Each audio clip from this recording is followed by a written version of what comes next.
On a parlé dans cette crise des Gilets jaunes jusqu'à présent de l'impact économique et difficile à chiffrer qui pour l'instant macroéconomiquement nous a dit que Xavier Timbo était assez faible. On a vu l'aspect politique et sécuritaire avec Nicolas Bavrez.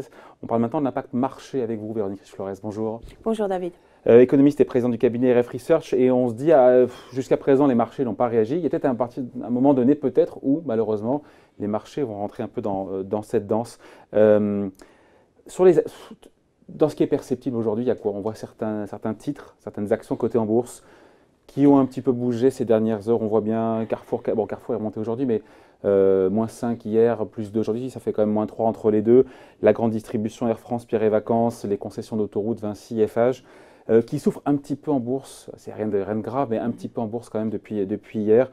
Ça pourrait faire des dégâts en bourse sur certains titres, encore une fois, liés à la grande distribution, au tourisme, aux autoroutes? Alors, pour l'instant, effectivement, on ne voit pas grand-chose, pas de grande réaction. C'est-à-dire que je pense que les investisseurs ont les yeux pas seulement rivés sur la France, mais sur des questions internationales. On sort d'un G20 où la Chine et les États-Unis semblent s'être mis d'accord pour abaisser au moins les taxes à l'importation d'automobiles en Chine. Donc, il y a des mouvements qui étaient très attendus par les investisseurs, qui semblent se concrétiser et qui ont fait que, par exemple, hier, effectivement, le marché boursier, le français, comme les autres, ont ouvert en forte hausse.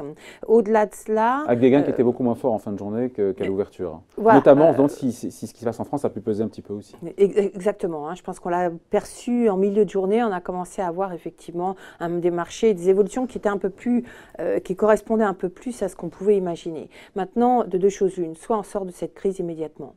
On peut en douter, j'en doute personnellement, mais qui sait, on verra quelles sont les réponses apportées par le gouvernement. Et l'impact sera mineur, probablement, en tout cas sur les actions françaises. Soit on s'enlise, et c'est assez problématique, bien évidemment pour un certain nombre de secteurs et de titres, de l'activité, de perspectives de croissance en France, bien évidemment.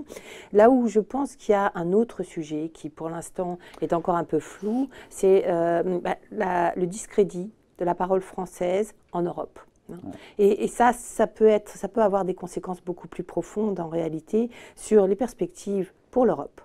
L'évolution de la devise européenne et potentiellement, mais là on se place dans une situation un petit peu au-delà de l'actuelle, potentiellement des tensions souveraines dont pourraient souffrir. C'est intéressant, on a vu l'aspect action encore une fois qui pourrait se dégrader plus sur certains titres de secteurs qui sont victimes encore une fois de tous ces dégâts, toutes ces manifestations, on l'a dit, le tourisme, les concessions d'autoroutes ou la distribution.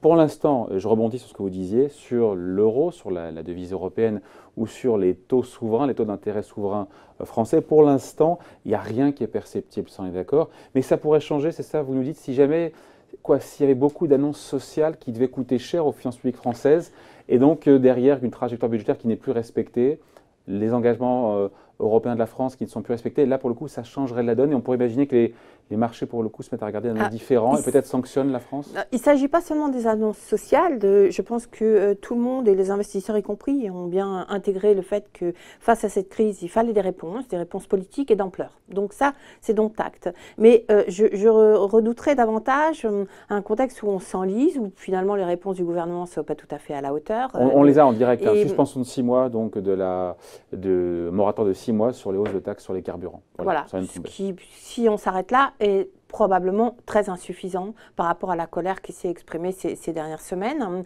Donc ça, c'est typiquement, me semble-t-il, un scénario de risque d'enlisement où finalement on colmate un petit peu les brèches et puis avec l'espoir que ça rabatte la colère, auquel cas, sans doute que l'image de la France à l'international va continuer à se détériorer et que la parole d'Emmanuel Macron en Europe, qui était la parole de l'espoir d'un changement vers une poursuite de la construction européenne, d'un peu plus de cohésion et d'un peu plus de cohérence. Et cette image-là a considérable, bien évidemment, du plomb dans l'aile.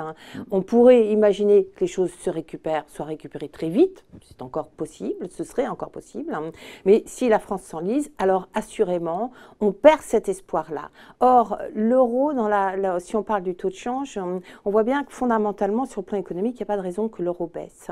En revanche, l'euro est toujours censé sensible à ce que je qualifie de crise existentielle. Hein. Ce sont les crises souveraines, les crises en Italie, c'était en Grèce il y a quelques années, où tout d'un coup on s'est dit, oh là là, mais cet euro est menacé à terme. Comment est-ce qu'on va maintenir cette monnaie européenne? Et je pense que le fait que la France affaiblie, qui est quasi la seule défense solide pro-européenne aujourd'hui, une France affaiblie devrait potentiellement pourrait impacter l'image de l'euro et donc la valeur de l'euro, ce qui économiquement n'est pas fondamentalement un mal. Si l'euro décrochait de quelques pourcentages, on serait pas malheureux, sauf si cela s'accompagne effectivement d'un mouvement de défiance à l'égard de la soutenabilité de l'union monétaire. Et là, c'est une autre histoire effectivement qui va de pair sans doute avec des tensions souveraines, à nouveau des écartements. Mais c'est pas de la science-fiction ce qu'on dit là, pardon. C'est l'étape d'après? C'est potentiellement l'étape d'après si la France n'arrive pas à gérer correctement, immédiatement, ce problème, à mettre un arrêt aujourd'hui aux manifestations et à ce désordre. Et si on se passe dans ce cas de figure-là, qu'on n'arrive pas à mettre fin au désordre, parce que les mesures, je vous les donner en direct, encore une fois, on enregistre à midi, si c'était considéré comme étant insuffisant par les Gilets jaunes et que d'autres manifestations soient prévues, encore une fois, dans les jours à venir, samedi prochain? Écoutez, il me semble que la situation est relativement clair. Hein. Si on n'arrive pas à stopper ce mouvement-là, la présidence, le quinquennat d'Emmanuel Macron, je crois que vous l'abordiez à l'instant avec l'interlocuteur précédent, est menacé. Hein. Et derrière ça, après Emmanuel Macron, on ne sait pas. Personne ne sait ce qui peut advenir, hein, et encore moins à l'égard du positionnement de la France en Europe. Donc on a un vrai sujet européen. À l'inverse, vous pouvez avoir une contre-réaction européenne avec une Commission européenne qui prenne conscience effectivement que ces craquements se multiplient et qui est un sursaut, par exemple, en faveur d'un vaste plan, un Green New Deal, un vaste plan de développement environnemental à l'échelle européenne, ce qui serait la réponse idéale, celle qu'on pourrait, qui me semble être la meilleure potentiellement, mais personne n'y croit. Personne n'y croit parce qu'en Europe, effectivement, très peu de voix vont dans cette direction. Donc, on a un vrai sujet, me semble-t-il, qui dépasse la France du fait de cette fragilité du pouvoir français et de l'économie française.